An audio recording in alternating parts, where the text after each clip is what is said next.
in Word of God, in Psalms 37 verse 4, it says, delight yourself into the Lord. If you have a delightful heart in God, if you have a delightful heart in God, you will not feel disappointment in your life. And the next verse it's saying, He will give you the desires of your heart. The first and foremost thing which we should do is to delight ourselves into the Lord. Once we delight ourselves into the Lord, and He will surely fulfill the desires of your heart.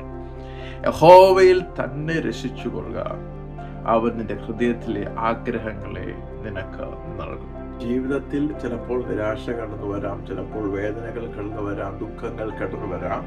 അതിൻ്റെ ഒക്കെ നടുവിൽ നിങ്ങളുടെ ജീവിതത്തിൽ കർത്താവിൽ രസിക്കുന്ന ഒരു വ്യക്തിയാണെങ്കിൽ, കർത്താവിൻ്റെ നാമത്തെ ഉയർത്തുന്ന ഒരു വ്യക്തിയാണെങ്കിൽ, കർത്താവിൻ്റെ നാമത്തിൽ രസിക്കുന്ന ഒരു വ്യക്തിയാണെങ്കിൽ, നിങ്ങളുടെ ജീവിതത്തിലെ ആഗ്രഹങ്ങളെ കർത്താവ് തക്ക സമയത്ത് നൽകി തരും.